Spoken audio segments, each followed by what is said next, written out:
Welcome to my presentation. In this presentation, let us try to solve some linear equations which are of the form ax plus b is equal to cx plus d using this addition, subtraction, multiplication and division properties which we've been talking about.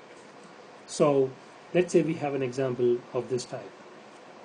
We want to solve 5y minus 10 minus 3y is equal to 6 minus 4y. As you can see, there are similar terms on the left hand side and there are some constant terms and variable terms on the right hand side. So we will solve this problem in these different steps. Step number 1, we will collect the like terms. On the left hand side, 5y and negative 3y are similar terms. 5y minus 3y, and we have a negative 10 there as well, is equal to 6 minus 4y. So these are similar terms. Since the variable terms are the same, we can combine them as if we are combining whole numbers. 5y minus 2y is going to be equal to 5y minus 3y is going to be equal to 2y. 2y minus 10 is equal to 6 minus 4y. Now we have y's on both sides and constant numbers on both sides. It is our choice.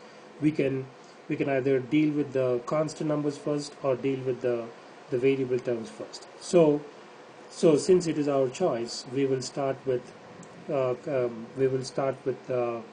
taking out the constant term on the left hand side first. We'll take out the negative 10. So the way to do that is as follows. We'll write this one as step number 2. In here we're going to add positive 10 to both sides of the equation.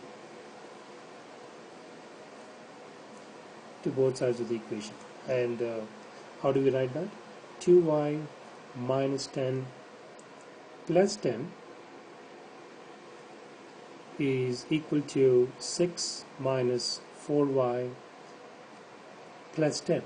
We have introduced a positive 10 to both sides of the equation, and when we simplify this, the negative 10 and positive 10 cancels out, leaving us with 2y on the left hand side is equal to we have similar terms. 6 plus 10 is 16 minus 4y. Right? Now we have still not found the value of y, or we still not isolated the value of y. Since we have y's on both sides of the equal to sign, we want to bring the y terms to one side of the equal to sign. So what do? Since we have a negative 4y on the right hand side, we're going to add, we'll write this as another step number 3. We're going to add plus 4y on both sides of the equation, to both sides of the equation, and when we do that, this is the way it's going to look like. 2y plus 4y, that is what we've introduced, is equal to 16 minus 4y plus 4y. That is what we have introduced on both sides of the equation. And as you can see now, the negative 4y and positive 4y on the right hand side cancels out, leaving us with 16 on the right hand side. And then these on the left hand side, we can combine 2y and 4y, and that is going to be equal to 6y. And therefore we can simplify this some more. We want to find the value of 1y, not 6y. So therefore we're going to look at the left hand side and then try to multiply by a number where we can get 1y on the left hand side. So since we have 6 on the left hand side, if we multiply by the reciprocal of 6, which is going to be 1 over 6, the product of 6 times the reciprocal of 6, that should equal to 1. Therefore we will multiply, we'll write this one here, multiply by 1 over 6 on both sides.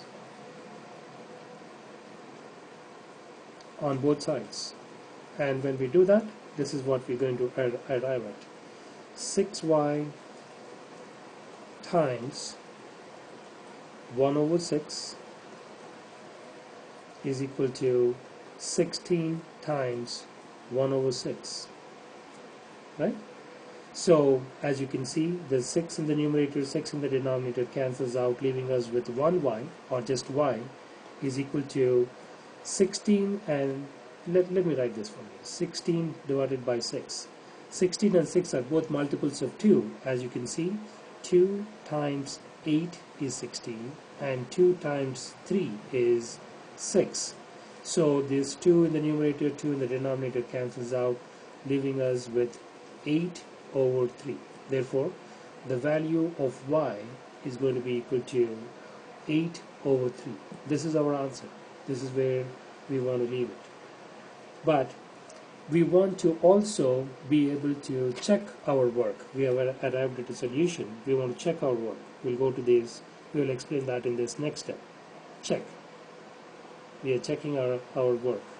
The way we want to do that is we're going to substitute the value of y into the given expression. We have 5y minus 10 minus 3y is equal to 6 minus 4y. Wherever we see y, we will substitute 8 over 3. So 5 times 8 over 3 minus 10 minus 3 times 8 over 3 is equal to 6 minus 4 times 8 over 3. And when we simplify this, the value what we have on the left hand side should equal to the value what we have on the right hand side. So we simplify this part. 5 times 8, 40 divided by 3 minus 10 minus this, we have a 3 in the numerator, 3 in the denominator, those cancel out, leaving us with 8 here is equal to 6 minus 4 times 8, 32 divided by 3, 32 divided by 3. So when we simplify this, we can simplify this as follows: 40 divided by 3. Since these are constant numbers, we can combine them. Negative 10 plus negative 8 is going to be equal to negative 18, like that, is equal to 6 minus 32 over 3. We will simplify the left hand side, we'll simplify the right hand side. In the left hand side, the common denominator is 3. 40 divided by 3 minus 18. We want a common denominator for that, so we're going to multiply and divide by 3 in here to get a common denominator. And on the right hand side, we want a common denominator of 3, so we're going to take 6, multiply and divide by 3, and then minus 32. So when we do that, so we have the common denominator as 3, and on the top here we have a 40 minus 18 times 3. 18 times 3 is going to be equal to 54. That is equal to 6 times 3. So we missed this 3 under this 32. So let's write that as well. So the common denominator on the right hand side is 3, and 6 times 3 is 18 minus 32. So on the left hand side, 40 minus 54, that is going to be equal to negative 14 over 3. That should be equal to, on the right hand side we have 18 minus 32, which is also equal to negative 14 over 3, and therefore the value what we have on the left hand side is exactly equal to the value what we have on the right hand side. And therefore this only goes to prove that the value what we have obtained for y, which is y is equal to 8 over 3, is exactly correct. The value of 8 over 3 is exactly correct. This is what we have obtained. This is the way we want to be able to solve linear equations of the form ax plus b is equal to cx plus d. The only difference between these examples and the examples before are these examples are a little bit more involved, and we may have to use the addition, subtraction, multiplication property multiple times to arrive at the answer. In my next presentation, we shall look at some more examples related to solving linear equations of the form ax plus b is equal to cx plus d.